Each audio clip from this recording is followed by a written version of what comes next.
Today on V8 Extra. Last weekend, the L&H 500 at Phillip Island kicked off the V8 season of endurance. Back-to-back winner Mark Scaife joins us to review all the action. We'll cross to Will Davison at Ford Performance Racing to discuss the impressive FPR bounce back. And we go in search of tomorrow's superstars in the V8 Supercar Family Zone. That's all ahead today on V8 Extra. Hi everybody, I'm Matt White and welcome to V8 Extra. We are smack bang in the middle of the best time of the year. Of course, it is enduro time in the V8 Supercars. You might notice a bit of a change in the driver pairings today because Neil Crompton's having a break before the big one at Bathurst, so he's throwing me the keys to the V8 machine. And I went in search of a co-driver. The best I could really do was Mark Scaife. Welcome to you, Scaife. Thanks, Matt. Good to see you, mate. We've got a really big show today. We're going to have a chat to Will Davison on the podium at Phillip Island and turning it around with Luke Youlden at the right time of the year for Ford Performance Racing. But what a great weekend, the L&H 500, and at times a real thrilling race as well. But at the very end of it, Scaife, the same result. What is it about you and retirement? You're unbeaten since you retired full-time. Well, I don't know whether it's about the retirement part per se, but I think it's more than anything, it's about the combination, you know. I mean, Craig and I are, at the moment, we're very happy in the car. We like the way that the car is balanced.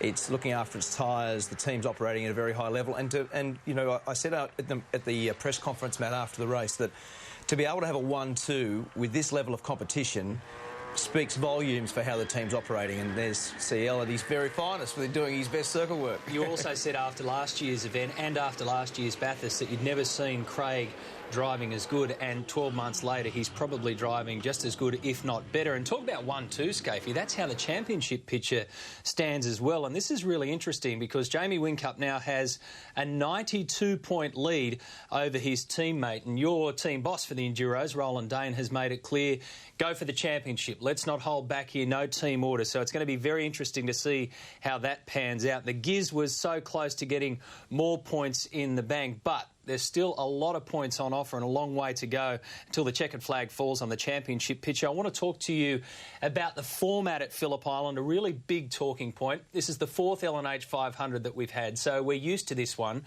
The drivers think that Saturday's okay, but the fans don't really like it. It's hard to understand. Yeah, look, it is hard to understand, and there's no doubt that that has an impact on people in their lounge rooms or people at the venue understanding what's going on. The concept of having co-drivers involved in qualifying for their own race and then racing in their own race to determine the grid spots for the next day, I actually think it's a good concept. I think it's probably one that actually has merit because it means that the co-driver contributes more to the overall success of the weekend. It is still a tough gig, Matt, because a lot of these races and these two big races that we talk about now with Phillip Island and Bathurst, it's like in AFL parlance doing the home and away, not doing a home and away game and coming along and playing in the finals. Yeah. And it is a tough assignment for the co-drivers, no doubt. I will say that one of the great things about what happens on Saturday is that the cars are on the track constantly, so we get to see all the mix on track pretty much all day. So that's one of the pluses. We get to the start of the race and it's a false start. Even that was enthralling. I was blown away. I haven't had one of those for years. I mean, you said to me in the telecast, what would you do? And when it come up, you know, start delayed, orange lights, the whole thing. I'm sure I wasn't, you know, the Lone Ranger. There was a fair few others that were still struggling with what actually happened also. But it was a tough gig because when you get to the start like that, you're absolutely amped up, you're anxious about the whole thing, and then you want to get on with it, and then it all stops, and you've got to go and get yourself back up again 5 minutes later. And I reckon Nick Percat did a really good job too, because can you imagine, it's only his second ever V8 Supercar start. He knows it's a big one. He knows that Bathurst is just around the corner. He had a really cool head about what was going on. I mean, we could hear it. You obviously couldn't, but we could hear it. And he just managed to play it calmly, wait for the direction from the team. That's a big sign for a young driver.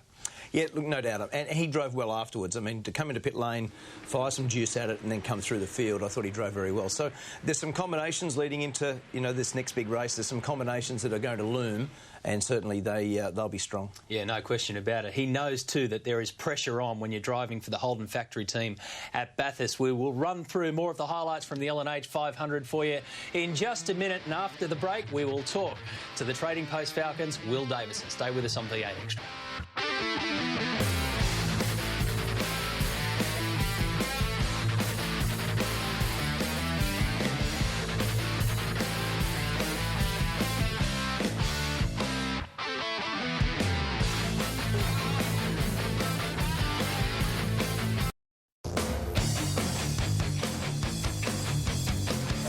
finally you've handed your car over to Owen Kelly. We're just about to take off. What's the tension like?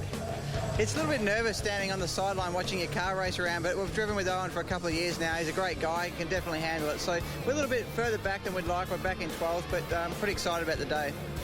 We've done a last-minute check for the tyre pressures, make sure everything's okay. The mechanics normally run around, make sure everything that they think they've done is all there. We check rad blanking, brake blanking, last-minute electronic checks, everything like that. Guys, there's plenty of tension on the grid, but you're just standing here, cool, calm and collected, having a joke together. No, we just died it down. I just had him in the headlock before, and then Murph hit me in the family jewels. After yesterday's performance, when he tried to take me out a couple of times, it's on today. I'm not the one that comes on. No, hey, don't start now, mate. Don't start. Bush bike coming out of Lukey Heights. Watch it, mate. Watch it. It's a long race. Teco, the engineering manager of FPR, you're taking off from pole. What happens in these last few moments? Just make sure the car's ready to go, make sure the driver's sort of aware of what the strategy, just that final reinforcement of what to expect during the race and just how it pans out. David Bernard just got in the car. What did you say to him? Well, I told him that we want to go that way and pass as many of those guys as you can. Not by the first corner, just within your stint, please, and bring it back as it looks here, and we'll see what we can do for the rest of the day.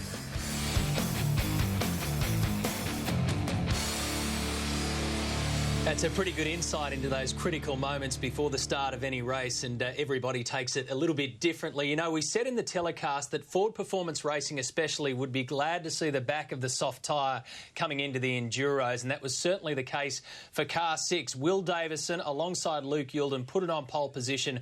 Will's second for the season, Luke's first ever, and Will Davison joins us on the line from Ford Performance Racing HQ.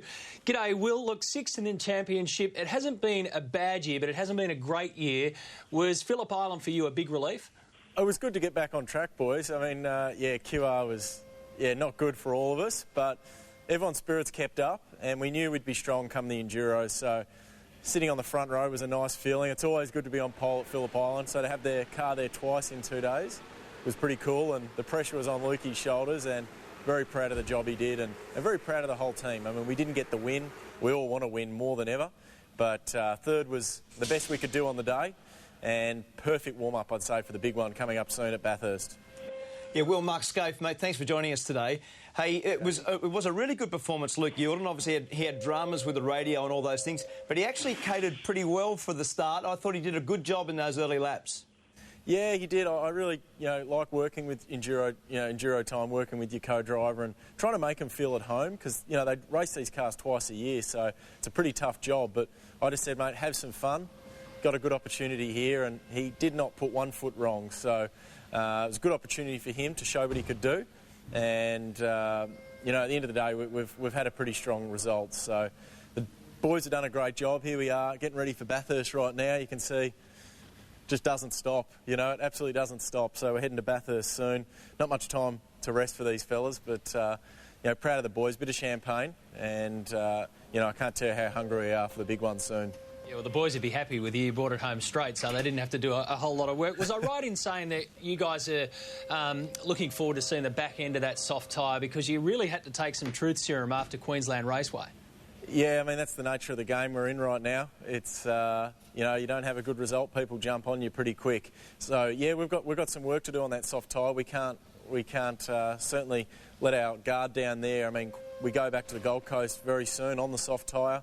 I think Simmons Plains, Sandown are on the soft tyre. So, although Bathurst is on the controlled tyre and we're quite confident, we're certainly working hard in the background right now trying to find some solutions. So, I think we're going to be seeing more of the soft tyre, not less. And, but FPR deserves some good things. The guys have been working so hard this year. And, often when you have a bad result like Queensland, people put you down. But everyone's kept their head up and we're working very well. Mate, you drove really well at Bathurst last year. I know it might have ended up in the fence. That's the game that we play. But you were very, very competitive. So you're looking forward to driving that style of car because the FPR car, a lot different to the HRT car at Bathurst, but it shows really good signs. Yeah. Well, you're right, Scapey. I mean, I tell you, I crashed last year. That's all that anyone remembers with 5 laps to go. But I honestly felt I probably drove one of the best races I could remember last year. We were in contention all day. And, I won't forget that in a hurry. I let the team down. I let Reynolds down for his first podium. and I pride myself on not doing that at the crucial stages of the race. So that hurt. It still hurts. I can't wait to get there back there in my new car. You know, I've got a lot of confidence with FPR, and I like the style of this car, and you know, I can't wait to get there. It's an event we all love, as you know, and yeah, I reckon the car should be pretty strong around there. So it's an awesome day. I'm getting goosebumps thinking about it already. Well, Will, great job at Phillip Island, not only to you but to Luke Yulden as well. And you have won at Bathurst before, you know exactly how to do it again, so we wish you all the best in the mountain in a couple of weeks' time. Thanks, guys. Thanks a lot. He's certainly turning it around at the right time of the year. We'll take a break on V8 Extra. After the break, we'll continue to run the rule over the Enduro contenders heading towards Bathurst.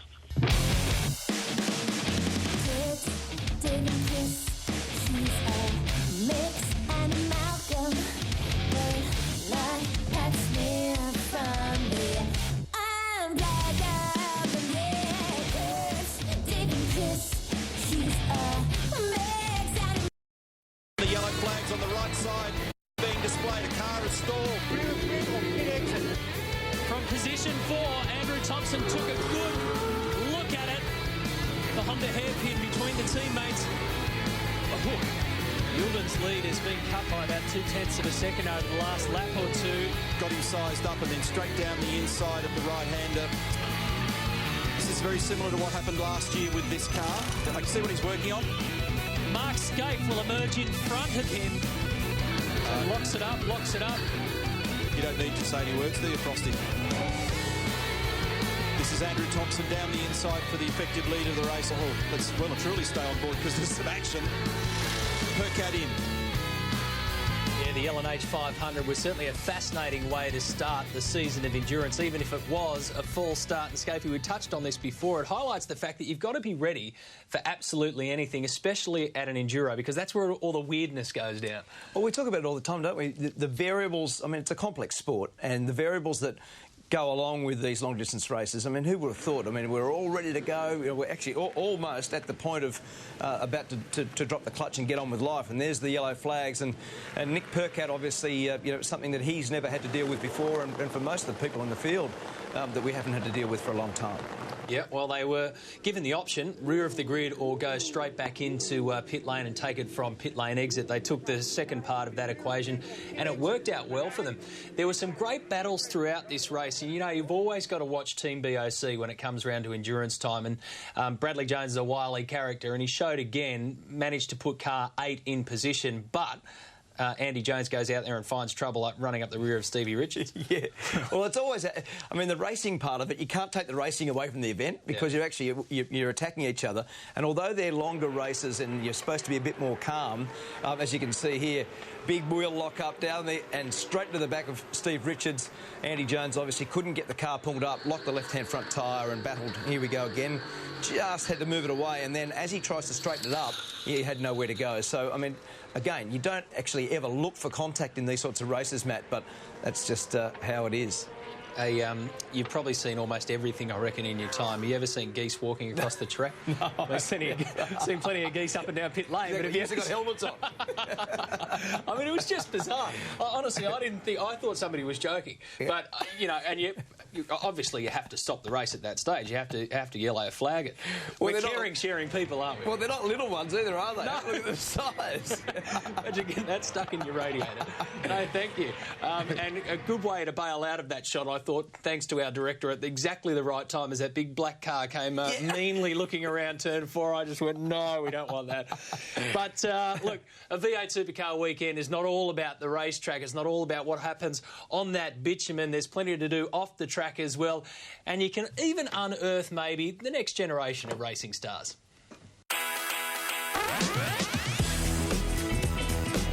This is the LNH Family Zone, home to the Disney Pixar Cars 2 National Tour. A big hit with our little fans. Could this be our next generation V8 Supercar heroes?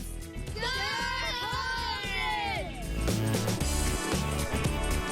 Hornets! So, have you got a favourite V8 Supercar driver?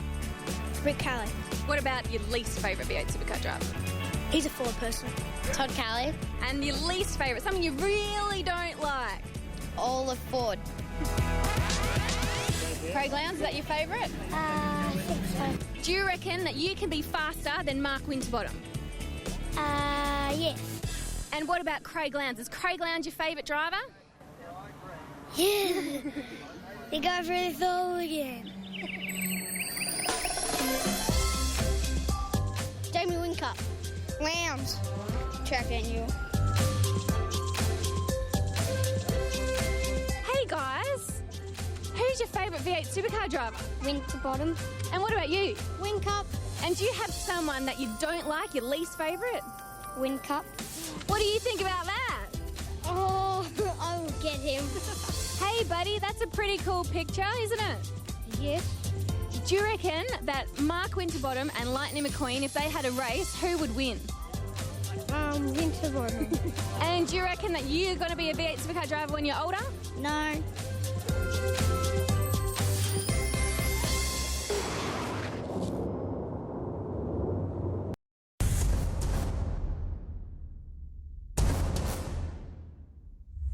This is a drama.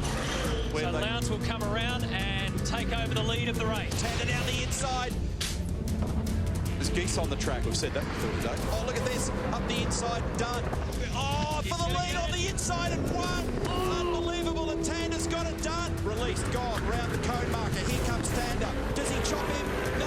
Watch for the move down the inside by Lowndes. Jumps out from underneath. Oh, Garth's going to fight back for this one. Watch up the inside now. Job done. He's unhappy about something. Team Vodafone finished 1-2 at Bathurst last year. Craig Lowndes and Mark Skate. Look out, Bathurst. Here they come again. Welcome back to V8 Extra. As you'd expect, there were plenty of twists and turns at the L&H 500. And Scafey, at one stage for the Holden Racing team, the numbers were really lining up well. Garth Tander was headed for his 50th race win. Nick Percat would have got his first, and the HRT factory team would have got their 200th overall. Would have. Yeah, pretty impressive stats, aren't they? Could have. However, what really happened in the midst of all that was that Garth put 4 tyres on at that stop where we put 2 tyres on the rear. That made that little section of the race effectively very competitive for them. And it was a great battle. 2 of the best drivers in the field. Garth had a massive dive down the inside of Craig at turn 1, and then Lowndes a little bit later in the race was able to, once we both put 4 tyres on and we were both back on even keel, was able to get by Garth. So it was actually a really good battle between those 2 guys. Yeah, and GT, of course, would go on to just get 4th position, a throw of the dice at the line, so he made it there. Look out for those guys when it comes to Bathurst, because everything's pointing in the right direction. Then, of course, something happened that I guess we were waiting for.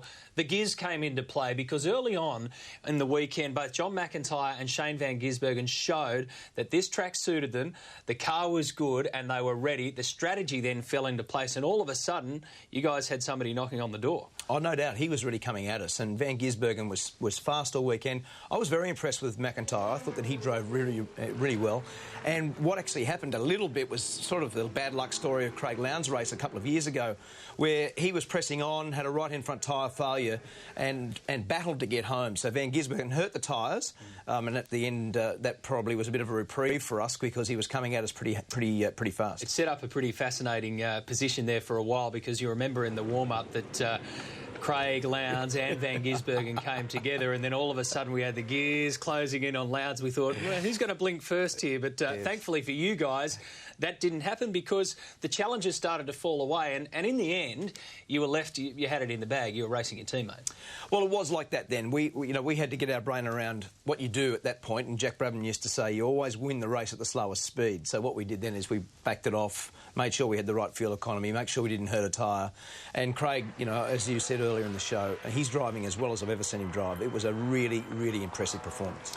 You take the car back, absolutely nothing wrong with it. How do you prepare, and what's in line for you for the next 2 weeks heading up to Bathurst? Well, Lowndesy's off to do the Safari Rally, which is fantastic, which gives me the car all to my own at Ipswich next week, which is just great, right? So he doesn't know what's going on. I'll be in the car. I can do whatever I want. We can wheel it out at Bathurst however we like. So the car's in great shape. We're obviously very, very happy. I feel much better out of that hit out. It was a really good, in terms of match fitness, a really good weekend for me, and looking forward to the big one. And, mate, there was a lot of discussion about you becoming the Commissioner of the V8 Supercar Commission, the Chairman, rather, of the V8 Supercar Commission, that perhaps this could be your last Bathurst. I know you're not going to give us a definitive answer now, but I mean, why on earth would you when you're racing like you are and you're collecting trophies left, right and centre? Well, yeah, I mean, there's a lot of conjecture about it, Matt, and I don't want to make a call as to whether this is my last Bathurst until I get there and have a feel for, for how the performance is and how I feel about it. All righty. Now, before we leave, a chance for you to get your kicks on Route 66. Shannon's Insurance are giving you the chance to go along one of the world's most famous highway routes. You can do it on 2 Harley-Davidsons or a Ford Mustang. All you've got to do is go to shannons.com.au or 1346 46 is the number to call. Of course, our next event is the Super Cheap Auto Bathurst 1000, the big one. 3 days of coverage, starting, of course, on Friday afternoon. And for the first time in Australian motorsport history, you'll be able to see this event live and in high definition because we'll be simulcasting on 7 Mate. And V8 Extra has a special preview at the special time next Sunday of 11 a.m. All your heroes, some great old footage, and the old bloke is back in the chair. Neil Crompton will be back to join you. Mark Scaife, thanks very much. Thanks, Best Matt. of luck for Bathurst. Thanks, mate. We'll see you next time on V8 Extra.